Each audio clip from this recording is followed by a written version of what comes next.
Vasyl Lomachenko returns to action this weekend against unbeaten Jamaine Ortiz.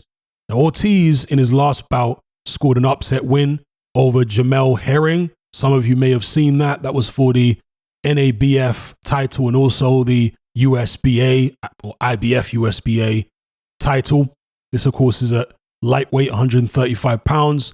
If you haven't seen Jamaine Ortiz fight, I recommend you watching the Jamel Herring contest, which you can watch on YouTube right here, the full thing. He is a young guy. I think he's, 8 years younger than Lomachenko. Lomachenko's 34 and Ortiz is 26. So yeah, 8 years younger. He's officially listed as an orthodox fighter, but he constantly switch hits. He certainly did in the Jamel Herring fight. Always switch hitting. He's quite fast and explosive.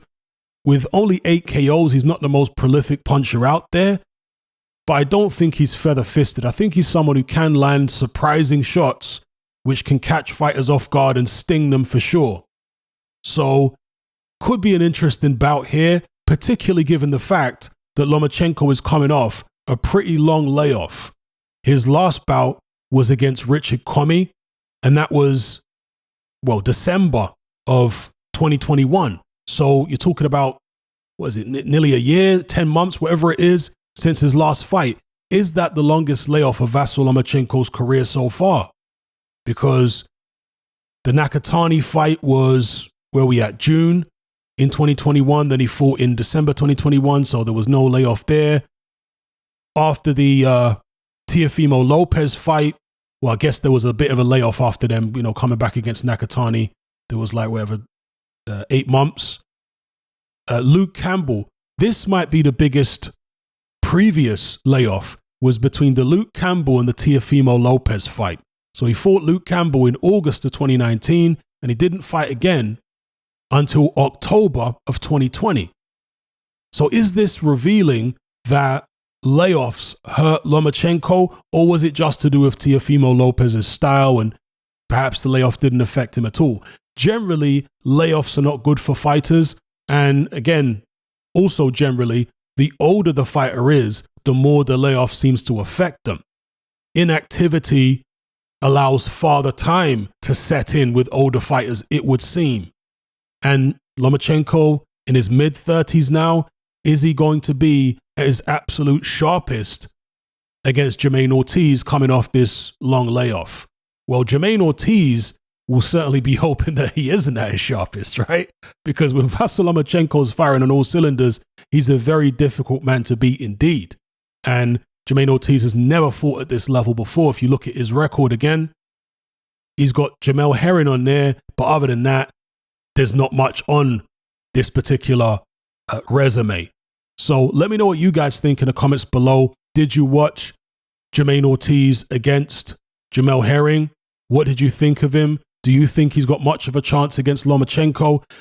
From what I saw of Ortiz in that fight, I don't want to call him a poor man's Lomachenko because he doesn't fight exactly like Lomachenko. He has more of that American type style, the typical American style, low left hand or low right hand when he's fighting out of a southpaw stance, explosive shots that he comes out with. Again, lots of switch hitting. So his style isn't that similar to Lomachenko, but there are some similarities. Okay, he certainly likes to use a lot of movement and what have you, and he's pretty fast. He's not going to be as fast-handed as Lomachenko, at least not with the combinations. I don't know who's going to be the faster in terms of single shots, because again, Ortiz is quite explosive with the single shots.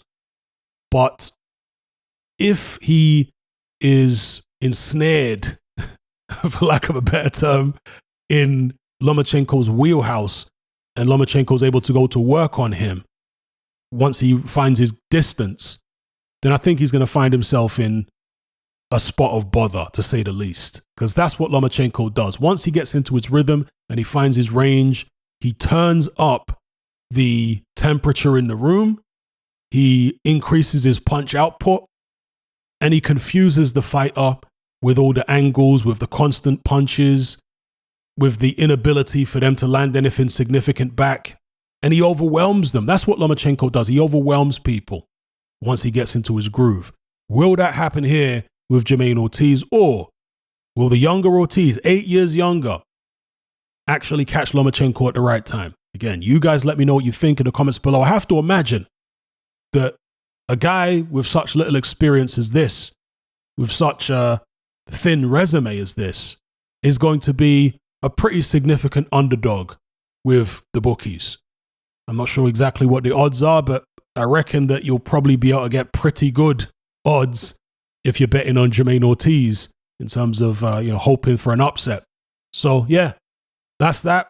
The fight this weekend, there's not that much boxing on in terms of significant fights this weekend, but Lomachenko will be out. So let me know what you guys think about it. If you're tired of the biased narratives and mass censorship on mainstream platforms, and you want to be part of a community of critical thinkers who love free speech just as much as you do, then come and join me on Patreon and access my weekly no-holds-barred, censorship-free podcast where we lift the lid on a wide variety of controversial topics. It's not mainstream friendly, it's not politically correct, but that's the whole point.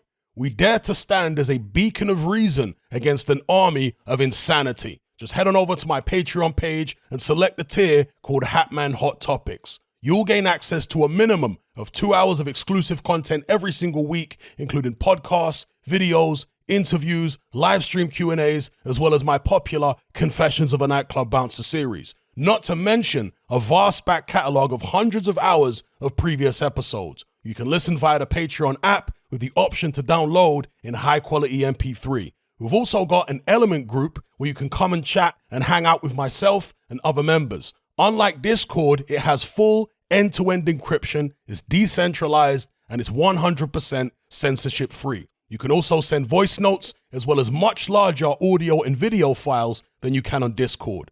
So come and sign up on Patreon. There's no contract, there's no commitment, you can cancel at any time, and it's cheaper than a cup of coffee.